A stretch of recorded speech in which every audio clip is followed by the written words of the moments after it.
It looks like Christmas is under attack in Europe. We're going to be talking about that in today's video. Link to the original videos down in the description below. If you like the commentary and discussions we do here on my channel, consider subscribing. Without further ado, let's jump into it. Brussels, the capital of tolerance, and a Christmas nativity scene without an identity. Wow. We're starting off strong. That is crazy. So let me...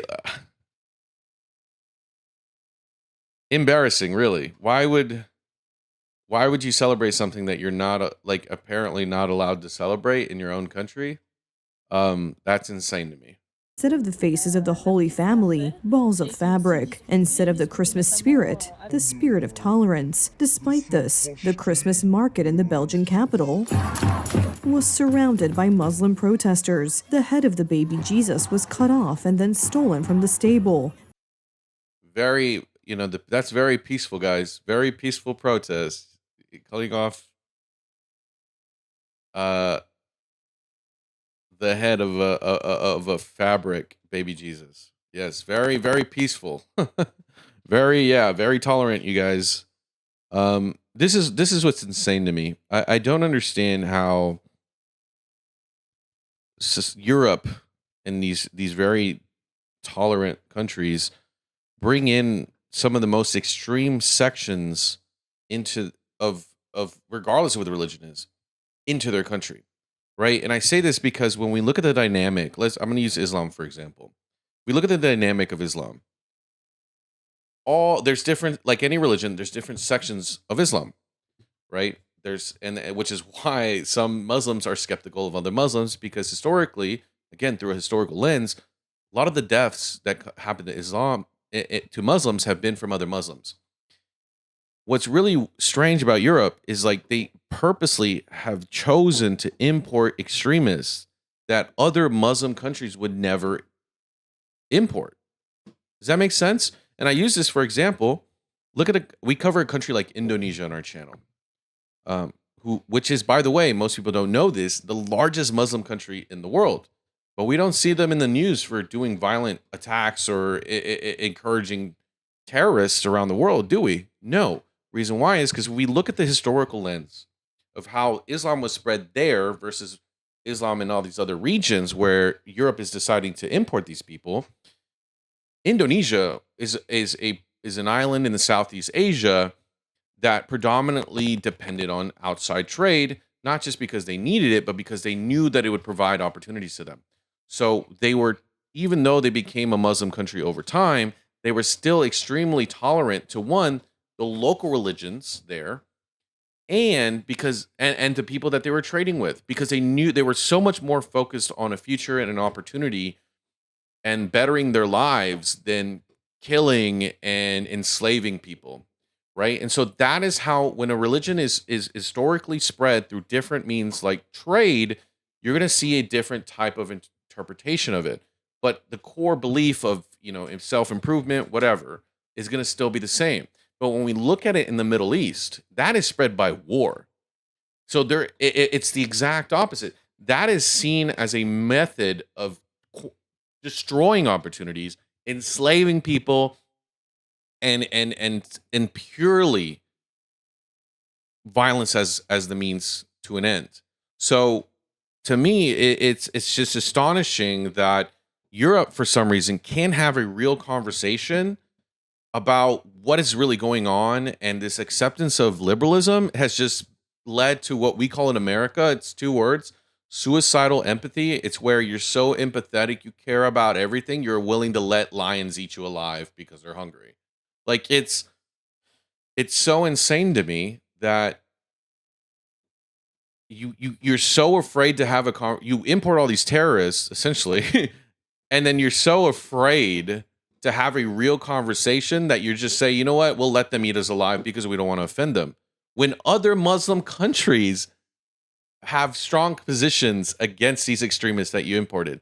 Example, Saudi Arabia, Qatar, the EU, the Emirates, Indonesia, Malaysia, all these other countries, all these other Muslim countries are doing the same thing.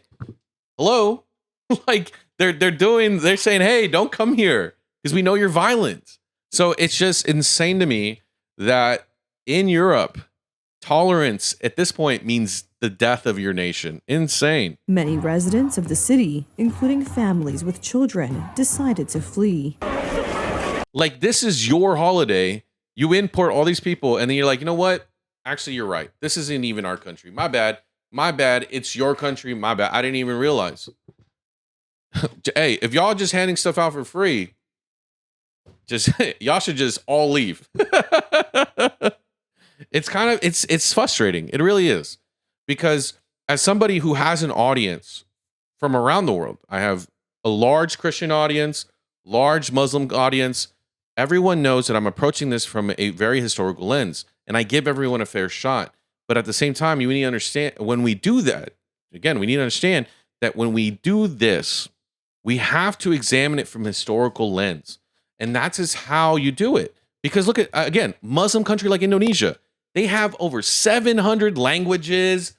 Like or it's like, I think it's like 300 or 400 languages. So many different belief systems. They have like 7 different governing styles under the Indonesian flag. Like, there's so much diversity in that country. And it's a Muslim country that is tolerant. So how is it that this country can do it, but then all the Middle East, all this other region of the world can't? But yet you want to import those people without ever vetting them. To me, it's insane. To me, it's insane. Unfortunately, this is one of many examples of Christian European civilization bowing to fear of Islamic radicalization. In Germany, following... And we call these in America, we call these the Christmas barriers. And the reason why is, it's like, well, why did you have to put up barriers for Christmas? I wonder why. Oh, because terrorist attacks. Because y'all just let your people get murdered. Here's the deal.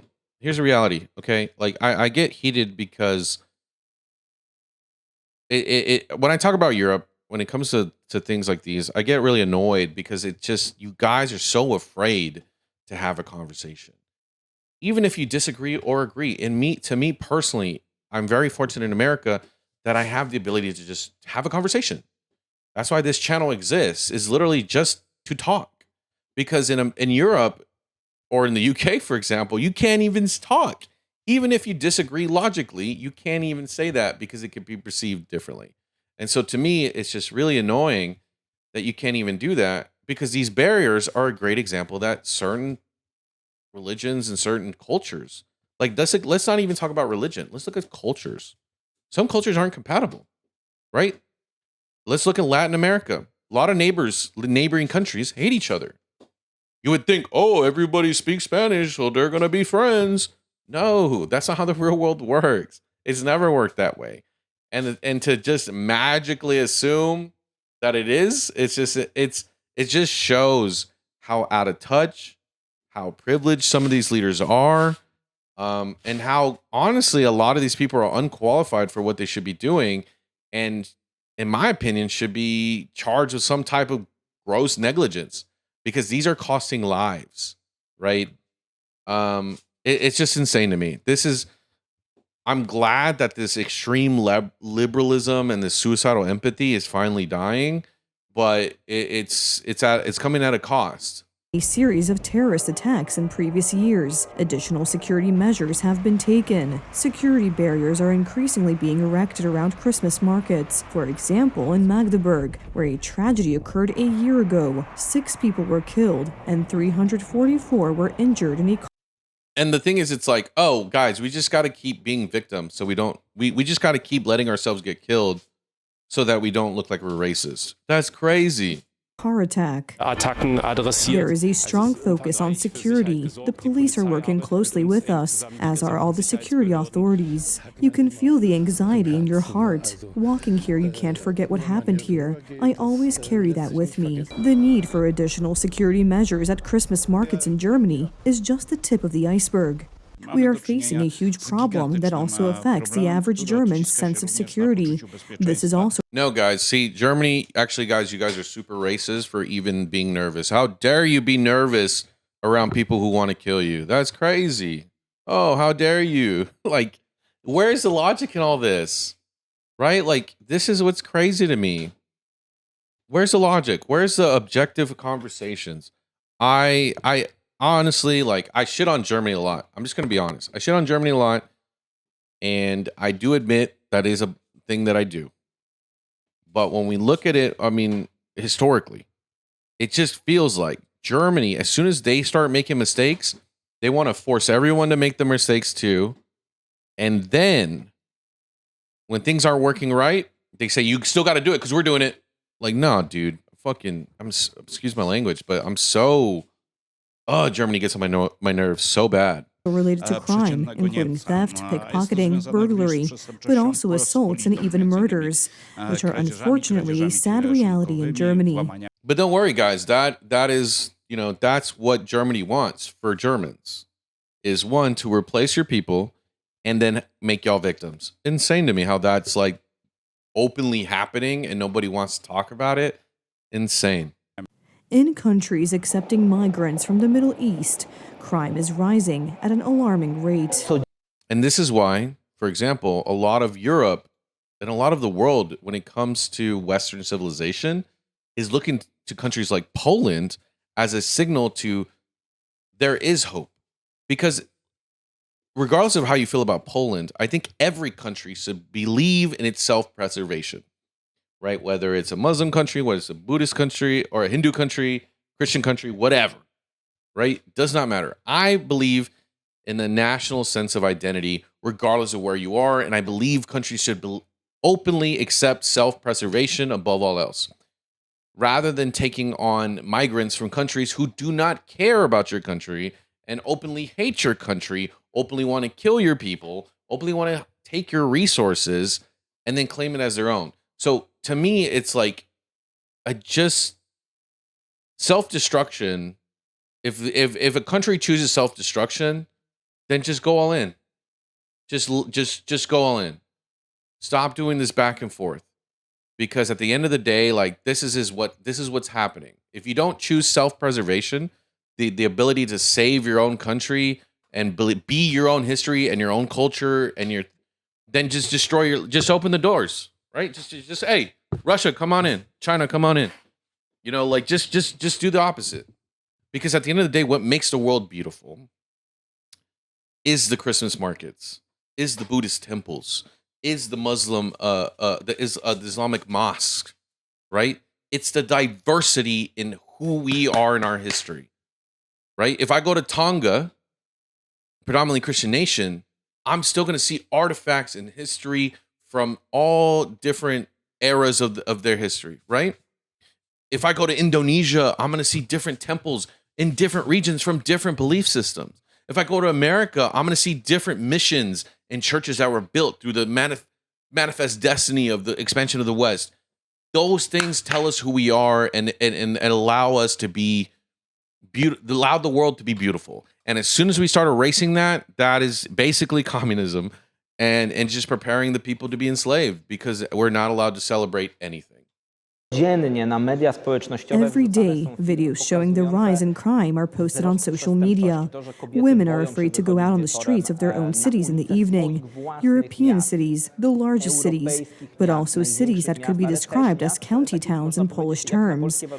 And what's even crazier is just like the fact that a woman could go to Poland and enjoy a night walk and walk on her own, whereas like if she goes to the UK, she's more likely to become a victim of SA, and the courts are going to let that person off because they just don't understand the culture. You just can't do that. Like, that's insane to me. That's insane to me. What the world in the West fought so hard to give women's rights just to take them away now, but the people who are wanting to take away women's rights are other women. It's just it drives me nuts how stupid some of these leaders are, and I really hope that more of the West can recognize what makes us who we are is being the West, being Western civilization. What makes China unique in their own way is being China. What makes Denmark unique is because it's Denmark. Like, you know what I mean? Like, we gotta, or the Czech Republic. Like, what makes the Czech Republic? It's its history.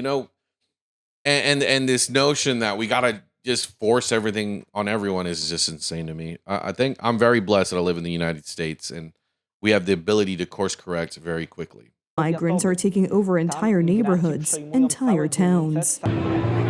Many Europeans have had enough. The Germans are starting to rebel. The Swedes are starting to rebel. The French are starting to rebel. But in my opinion, it is already too late. Because when a French family has one child, a family of newcomers from Africa or Asia has 4, 5, 6 children. And mind you, all on government benefits that should have been going to the families of that home nation. So this is where it's really, so this is where, like, when I have these conversations, I try to take them as objectively and fair as possible. Okay. This whole the whole conversation really that we're having has nothing to do with culture. It's about resources. If your family, if you're, let's say, a German citizen, right, and you're trying to have kids in a bright future and get them to college, blah, blah, blah, but all the resources are gone, you're more likely to only have one at most. Now let's take these African migrants that Germany took in, who are predominantly from a different culture that don't even respect your country, by the way. They're given all these benefits that would have gone to your local population. Of course they're going to have 4 or 5 kids, but also because now those kids have the likelihood of becoming citizens and then furthering the prosperity of their own culture to then would be surprised if they just end up sending money back anyway. So it's entirely creating a financial burden on the people who want to have a future and then replacing them entirely. And I know it sounds crazy, but that is, in the literal objective sense, what is happening. Germany is replacing its population with a population who objectively aren't as smart. And when you do that historically, it means that you're preparing for a larger wealth gap. You're bringing in a population who aren't used to more money, better lifestyles. So you just create that gap so that the rich only get richer and the poor only get poorer. So essentially, Germans are getting replaced so that billionaires can get richer. That is what mass migration is.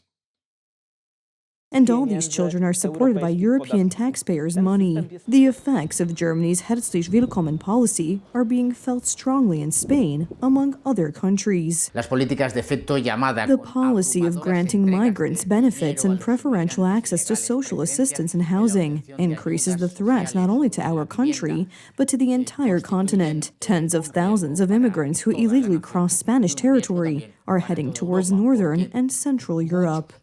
And this is the thing, too. When we look at the migrants who are crossing illegally, where's all the women and children?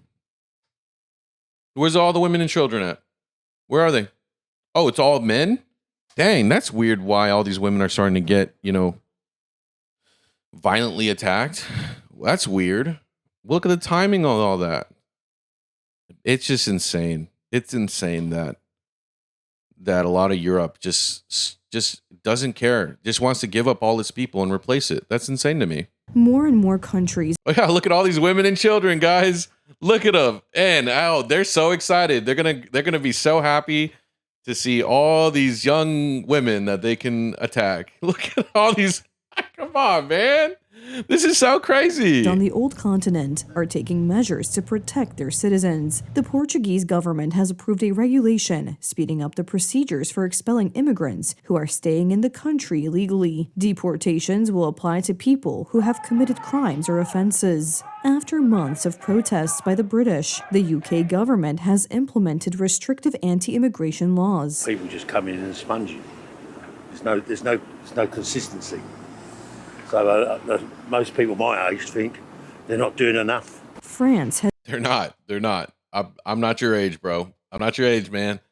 Hey, I'm not your age. They're not doing enough. I can promise you this with a objective opinion. They're not doing enough. Has increased financial incentives for illegal migrants to voluntarily return to their country of origin from 2,500 euros to 3,500 euros. They ain't gonna take that money because what they would make more by just leeching off your government benefits, and they can basically attack your women and children and get off easy because your your judges are just want to be, they don't want to be racist. Like, that's crazy. Such solutions, such proposals, show the degree of helplessness in the face of the migration problem in Western European countries. The fact is that it is not easy to put the genie back in the bottle. But it is. Okay, this is where I disagree. It is. It is 100% easy to do it. You stop the government benefits. You make the migrants afraid to cross illegally, right? You say, hey, if you come here, you know, we might start sinking boats. We don't know, because they're bringing drugs and they're bringing all various types of things. Migrants, if you know anything about human trafficking, by the way, this is when I say this very, very clearly. If there's anything you want to take away from this video, mass migration is a new term, or mass migration has always been a thing. But what the mass migration that we're seeing now is not mass migration. We are seeing human trafficking. Human trafficking, human trafficking, human trafficking. This whole rebrand of mass migration is not real. It is just human trafficking. Mass migration is very different. Mass migration from a historical sense is when there's a big, like, let's say there's a flood or some giant war conflict and people have to move. These people don't have to move. They're just moving because there's an incentive to do that. Does that make sense? So this is all a product of human trafficking. So this notion that we keep calling human trafficking mass migration needs to end. Human trafficking is a crime regardless of where you are in the world. Once it has been released, the EU's solution to the migration crisis in Europe is the Migration Pact. It's not enough. Again, you need to cut off the incentives. They'll stop coming. And you need to make them afraid to come here to wherever they want to go. Once you do that, while maintaining expanding deportations as quickly and harshly as possible, they're gone. The Migration Pact will not solve anything. Germany wants to share this misfortune with the rest of Europe. I called it. I literally called it. Oh my God. I haven't seen this video. Oh my God. I get so annoyed by Germany. They literally cannot help themselves but sabotage other people if they just have an opportunity to. We talked about this in our last video about Latvia. They just have this bad habit of historically, whether it's World War I, World War II, whether it's when they were, doing their little crusades or whatever back then, regardless, historically, anytime they get a chance to screw over other Europeans, even if it's their allies, they always take it. Don't know why they do that. It baffles me. If anything, it makes me wonder if they're really an ally of the West, of other European nations. It happens from an American perspective looking at Europe. It happens so much.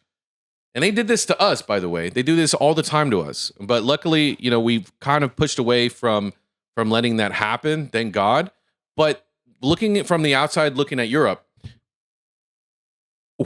I just don't understand how Germany is still an ally to the West, to you guys. I'm being realistic. Look at the German, the Russian oil pipeline deal with Angela Merkel that ended up, I believe, becoming a board on that, and it just became super rich. How stupid do Germans have to be to let that happen? Anyway, besides the point, the thing is this. They make that deal. That deal leads to so much money for Russia to amp up the war machine that ended up invading Ukraine. So why are we still, I just don't understand how we see them as an ally when they're acting this crazy towards its allies. And it's not even in the purpose of self-preservation. Again, I believe in self-preservation. I believe countries should be allowed to preserve their history, their identity. But they're not doing that. They're just doing that. They just like screwing over other Europeans because they don't want to look stupid. Like, it's insane to me that this country is still considered an ally. How often they do this. And is pushing for migration solutions. Poland is to be exempted for 1 year or postponed, but unfortunately, Poland is still a participant in the solutions that are being implemented under the Migration Pact, including the relocation of illegal migrants. And all this under the banner of so-called European solidarity. Yes, thank you. Oh my gosh. Look, Polish, I think, I still stand by Poland. I think Poland's going to be the greatest, not the greatest, but I do think if Poland stays on track with what it's doing, I do believe Poland could get to being the superpower in Europe, because it just seemed like the rest of Europe just said, you know what, we'll put our heads up, eat us alive. So if you're my Polish audience, if you're watching this, what you're doing, stay true to who you are. You fought so hard to even exist as a country. You should be allowed to preserve that. That's all for today. Love you all. And if you're watching this before or after Christmas, Merry Christmas. Love you all. See you on the next one. Bye-bye. This video is brought to you actually by viewers like you. Thank you so much for subscribing and being part of my journey and allowing me to be a part of yours. Let's create new memories this 2025 on our road to 1 million subscribers. And with all that jazz out of the way, I just want to say thank you so much. I love y'all and enjoy the video.